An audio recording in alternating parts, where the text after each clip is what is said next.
Olha, o Corpo de Bombeiros de Goiás informou que a corregedoria foi acionada e as medidas legais estão sendo tomadas. Disse também que o bombeiro está bem.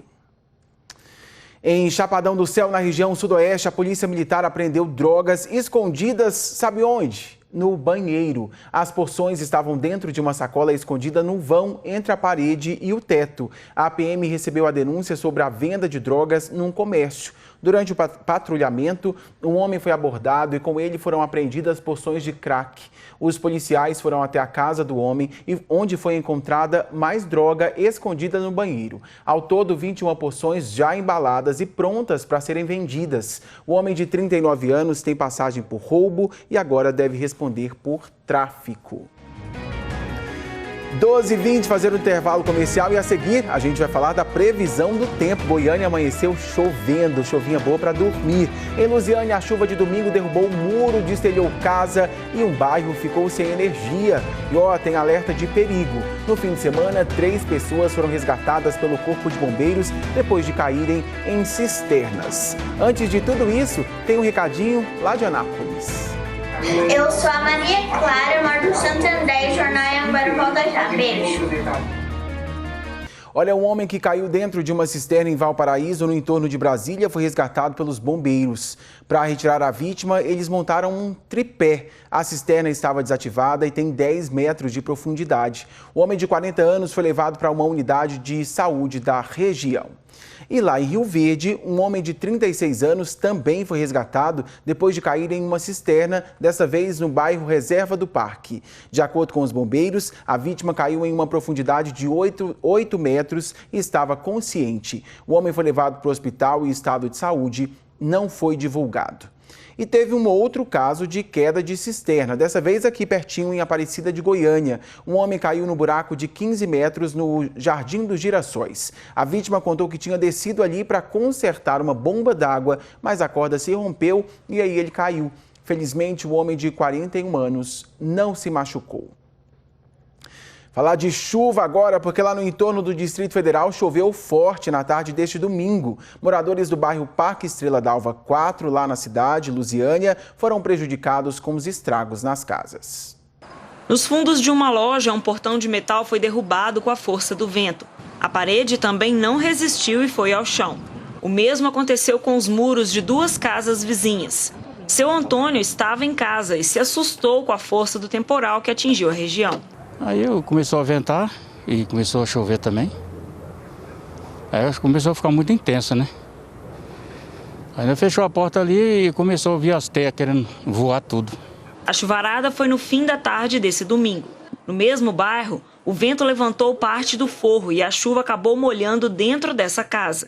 Para salvar os móveis da cozinha, os moradores tiveram que colocá-los em cima da mesa. No quarto, os colchões ficaram empilhados em cima de uma cama. Quando eu fui na cozinha, estava toda cheia de água. E no quarto aqui também. Para passar a noite, os moradores improvisaram um plástico sobre o forro. O bairro ficou às escuras, sem energia elétrica. Rezar para não chover, né? A Enel disse que a energia já voltou ao normal no bairro.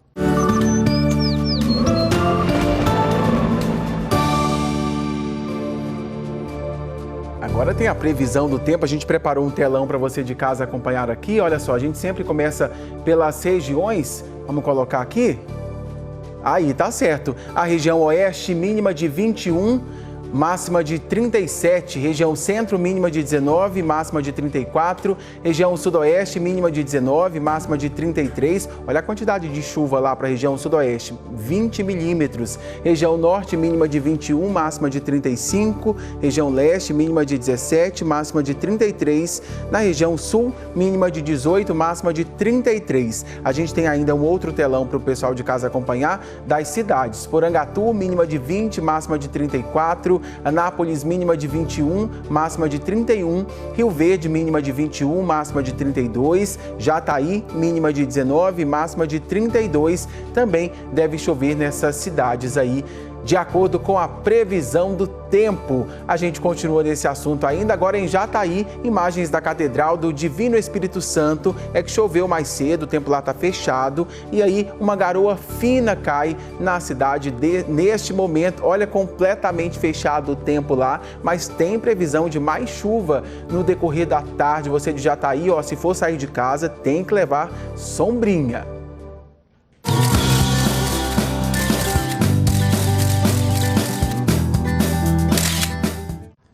De Santa Helena de Goiás, a Isabelle, ou Isabeli, está acompanhando o Jornal Anhanguera. Olha que gracinha, toda contente. Agora a Rayane, mamãe da Ana Júlia, que está completando 3 meses. Elas são de Anápolis e moram no bairro Antônio Fernandes e diz que assiste todos os dias o jornal. Muito obrigado, gente.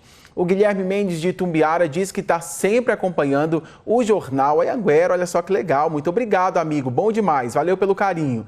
Hora da sua participação, hora de mais abraço. Deixa eu mandar um abraço todo especial para o Maxwell lá de Jataí. Todo dia ele fica falando: Tiago, você promete um abraço e não manda. Até o pessoal da TV Anhanguera lá fica me mandando. Cadê o abraço do Maxwell? Tá indo agora, é tanta gente, eu prometo, e aí não consigo cumprir para mandar abraço para todo mundo, mas Maxwell, tá aí registrado. Obrigado pelo carinho de sempre, o Maxwell é um querido, um telespectador assíduo nosso aqui. Muito obrigado, tá? 12h27, vamos seguindo. Representantes do Ministério Público fizeram um ato hoje contra o projeto de emenda à Constituição que muda a composição do Conselho Nacional da instituição. Segundo eles, o texto tira a autonomia do Ministério Público. O grupo se reuniu no auditório do Ministério Público em Goiânia. Eles vestiam camisetas com a mensagem: diga não à PEC 5/21. O projeto, que está em análise na Câmara dos Deputados em Brasília, mexe na composição do Conselho Nacional do Ministério Público. Atualmente, ele conta com 2 membros do Congresso, mas o texto prevê que a quantidade seja de 5. O número de integrantes do Conselho também subiria de 14 para 17. Que é o maior ataque ao Ministério Público brasileiro, né? Essa PEC 05, que está em tramitação no Congresso, ela atinge 2 pilares essenciais da instituição, que é a autonomia do órgão e a independência funcional de seus membros. O Ministério Público reclama que a proposta de emenda constitucional vai tirar a autonomia do órgão. Isso porque o cargo de corregedor do Conselho Nacional passará a ser indicado pelo Congresso. O Ministério Público do Trabalho diz que várias ações, como do combate ao trabalho escravo, podem ser prejudicadas. Principalmente no combate ao trabalho escravo. Geralmente, quem são os escravagistas no país? São pessoas poderosas, pessoas que têm fazenda, pessoas que têm grandes empresas. Então, se o membro que está à frente, combatendo o trabalho escravo, ele tiver essa limitação, ele não tem como agir como hoje faz, processando, com independência. A proposta deve ser levada ao plenário amanhã, mas se ela for aprovada, o Ministério Público promete recorrer. O cidadão precisa saber a gravidade dessa PEC na vida dele. Se ela for aprovada, nós continuaremos a nossa luta questionando essa aprovação junto ao Supremo Tribunal Federal. É um assunto bem polêmico, né? 12h30. Olha, com o avanço da vacinação, a procura por leitos de UTI diminuiu. Lá no sul do estado, Itumbiara, por exemplo, fechou 10 leitos Covid do Hospital Municipal. A UPA, que estava atendendo casos de Covid, volta com atendimento geral. Vamos para Itumbiara, então, conversar com o Emerson Ferreira. Oi, Emerson, com você outra vez.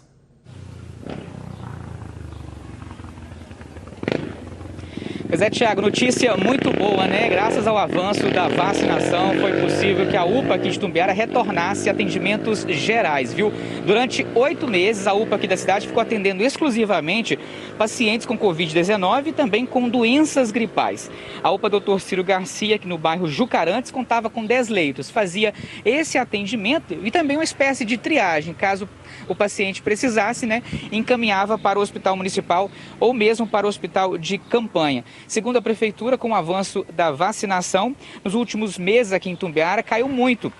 Felizmente, né, os casos de Covid, casos de internação e também as mortes por Covid-19. Então, por isso, a UPA agora vai voltar a atender clínica geral. principalmente alguns atendimentos como infartos, AVCs e acidentes e ferimentos, casos de urgência e emergência. A UPA funciona todos os dias, 24 horas por dia. Então, a partir de hoje, casos de Covid-19 ou mesmo de doenças gripais serão atendidos exclusivamente lá no Hospital de Campanha, no HCamp. A UPA volta a atender casos de urgência e emergência. Recentemente também, na semana passada, Itumbiara desativou 10 leitos de UTI para Covid-19 que funcionavam no Hospital Municipal e esses leitos foram revertidos para a população em leitos de clínica geral. O Hospital de Campanha aqui de Itumbiara também reduziu esses leitos, eram 50, agora são 30. Hoje a taxa de ocupação está em 20%. Isso tudo graças ao avanço da vacinação e também a todas essas medidas de higiene e segurança, né, Tiago? Então, isso que a gente quer, o aumento da vacinação e que cada vez menos esses casos vão reduzindo, casos de Covid, também as internações e principalmente as mortes, né? Volto com você.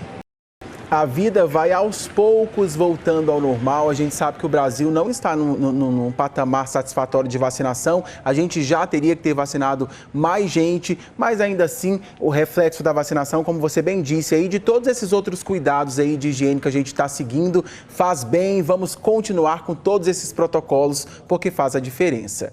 Obrigado, Emerson, por sua participação. De Itumbiara, a gente volta a dar um pulo lá em Rio Verde para falar outra vez com o repórter Eduardo Marins, que está acompanhando o velório e o enterro da última vítima do naufrágio lá no Pantanal, acidente que tirou a vida de 5 goianos. Com você, Edu. Oi, Tiago, boa tarde para você, para todo mundo novamente. O enterro terminou tem poucos minutos, os últimos familiares e amigos deixaram agorinha o cemitério São Sebastião aqui no bairro Maranata, em Rio Verde. Então, agora há pouco foi enterrada a última vítima, que era morador aqui da cidade, Fernando Rodrigues Leão. O Fernando, o corpo dele foi retirado do Rio Paraguai ontem à tarde, Foi um trabalho muito difícil do Corpo de Bombeiros com a Marinha, isso porque o Fernando, até segundo um dos sobreviventes, ele estava no banheiro no momento, então, que essa embarcação passou pela tempestade, tombou e naufragou. Por isso, esse trabalho bastante difícil aí do Corpo de Bombeiros de Mato Grosso do Sul e também da Marinha. Ontem também teve o velório de uma família inteira, 4 pessoas foram veladas aqui em Rio Verde e também lá em Corumbá, no Mato Grosso do Sul. A gente preparou uma reportagem falando um pouquinho de como que foi o dia doloroso, ontem, um dia bastante triste, e também um resumo de como que foi essa tragédia, este acidente. Vamos acompanhar. Além dos hematomas pelo corpo, ficaram as cenas de uma tragédia que Leonardo nunca vai esquecer. Eu saí da água, eu queria saber se estavam todos bem, tentar salvar todos, e assim fizemos, levamos para a margem e tudo. Mas é um momento que se deita na cama e não consegue entender o que estava acontecendo. É muito difícil, muito rápido, muito difícil. Ele é um dos sobreviventes que estavam no barco hotel que naufragou no Rio Paraguai. O acidente aconteceu no começo da tarde da última sexta-feira. No barco hotel conhecido como Carcará estavam 21 pessoas. 12 eram turistas daqui de Rio Verde. O restante tripulantes. O grupo estava no final de uma expedição de pescaria no Pantanal, voltando para Corumbá, no Mato Grosso do Sul, quando a embarcação passou no meio de uma tempestade.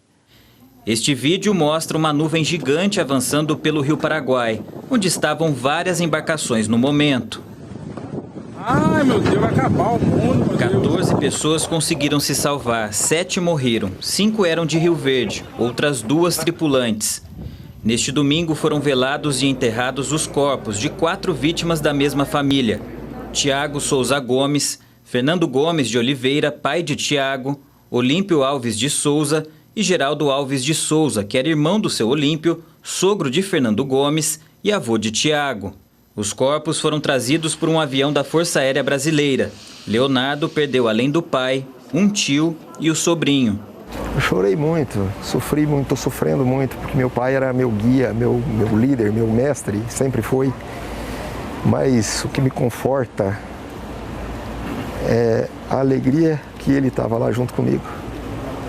A alegria que eu deixei naquele rosto, o tanto de beijo que eu dei nele, tanto de foto que eu tirei beijando, e quantas vezes eu disse que amava ele. A última vítima do acidente foi retirada do Rio Paraguai só no começo da tarde de domingo. O corpo de Fernando Rodrigues Leão chegou em Rio Verde no final da manhã desta segunda-feira. Ficou agora 50% da família dele, né? Perdeu muita gente e não tem o que rezar mesmo. Uma tragédia que ninguém esperava e que ele estava muito feliz. É uma viagem que foi programada há muito tempo. É uma tragédia, meu filho, aquilo é uma tragédia, não é outra coisa. Porque estavam tão felizes, né? Pois é, infelizmente uma tragédia, né? As 7 vítimas que morreram, né, dentre os 5 rioverdenses e os 2 tripulantes lá de Corumbá, em Mato Grosso do Sul, todas essas vítimas, então, já foram sepultadas, enterradas, né? Em relação a esse acidente, tudo indica que realmente essa tempestade que caiu na última sexta-feira em Corumbá possa ter sido motivo da embarcação tombar e naufragar. Mas 2 órgãos, então, vão investigar esse acidente. A Polícia Civil de Mato Grosso do Sul, que inclusive já abriu inquérito, e nesta manhã nosso produtor Romero Rezende conversou com o delegado responsável, que já ouviu algumas testemunhas. E por outro lado, a Marinha do Brasil também abriu inquérito e vai apurar as causas aí dessa tragédia, desse acidente, né? Só resta a gente rezar, né, lamentar essa tragédia e desejar mais uma vez os sentimentos para todos os familiares e também para os amigos. Realmente Rio Verde está de luto, viu, Tiago? Eu volto com você. A gente percebe no semblante das pessoas, né, que estavam lá no velório uma tristeza sem fim mesmo, sobretudo para a família. Imagina só, vai todo mundo se divertir no Pantanal, de repente uma notícia de uma tragédia. As pessoas morreram porque o barco naufragou, uma tristeza demais. A gente está com Rio Verde nesse momento, a gente está com uma família nesse momento. Ô Edu, obrigado, parabéns outra vez por sua cobertura. Eu sei que está chovendo aí, nem vou prolongar a conversa para você sair dessa chuvinha. Obrigado por sua participação, um abraço.